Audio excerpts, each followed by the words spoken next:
में एंगल्स की हैं। ये तो रसूलुल्लाह सल्लल्लाहु अलैहि वसल्लम उम्मत मुस्लिमा को हदायत करके गया, नसीहत करके गया कि मेरी उम्मत के निशानेबाजी और तीर अंदाजी और ये जो एंगल्स हैं वो क्लियर होने चाहिए, ताकि कभी दुश्मन के साथ मुकाबला हो तो निशाना हटा ना जाए, निशाना चूके ना। बल्कि रसूलुल्लाह सल्लल्लाहु अलैहि वसल्लम वाहिद, ये एक ऐसी बात है जहां पे रसूलुल्लाह सल्लल्लाहु अलैहि वसल्लम ने कहा मेरे माँ और बाप तेरे पे फिदा हो, चला तीर, यानी निशाना एक्यूरेट होना।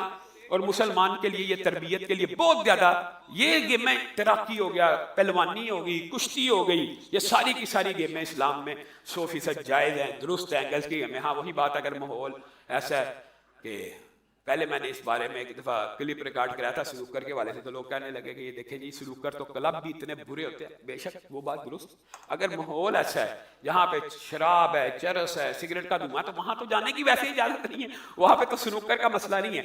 तो स्नूकर या कैरम बोर्ड बिल असल जायज़ है। इसी तरह लूडो, नर्द शेर, शतरंज, ये जो गेमें हैं ये असल में हराम है 100%।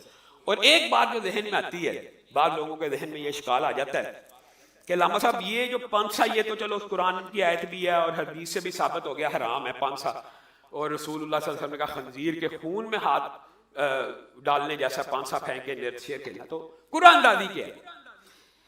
याद रखिएगा, कुरान दादी गेम नहीं है, कुरान दादी शरीयत में जायज़ है, कुरान दादी शरीयत में मुबाह अमूर में जायज़ है। उसके दलाइल मुतअद्दिद हैं, सबसे बड़ी दलील तो यही है जो फजर की अदान के बारे में और पहली सफ के बारे में जो आपने हदीस सुनी है कि अगर लोगों को पता चल जाए कि अदान में और पहली सफ में कितना अजर है तो लोग आपस में कुरा डालें, पहली सफ में खड़े होने के लिए आपस में लड़े झगड़े और कुरा डालेंगे मैंने खड़े होना। इस हदीस से भी और रसूलुल्लाह सल्लल्लाहु अलैहि वसल्लम की अपनी हदीस से भी ये बात साबित है कि रसूलुल्लाह सल्लल्लाहु अलैहि वसल्लम मुबाह अमूर में जिसको सफर में बीवी को लेके जाना चाहते थे तो कुरा डाल लेते थे। तो कुरा अंदाजी इस्लाम में जायज़ है। कुरा अंदाजी में वो जो आप समझते हैं कि ये जो 100 अफराद हैं यहाँ पे बैठे हुए, हम यहाँ पे कुरा डालने के एक शख्स को उम्रे में हमने भेजना है तो सबके नाम लिख के पर्चियां जमा करें, उसमें से एक पर्ची उठा ली जाए, ये 100% जायज़ है। ये वाहिद, ये पांसा नहीं है, ये कुरा अंदाजी की एक किस्म है। अगरचे इसके अंदर भी लक का आंसर मौजूद है, लेकिन चूंकि ये इंसान को ना जुबे की तरफ माइल करती है और ये मुस्तहिब और मुबाह और हलाल अमूर में इंतहाब के लिए होता है। हाँ वो कुरा जो हराम अमूर के लिए वो हराम है।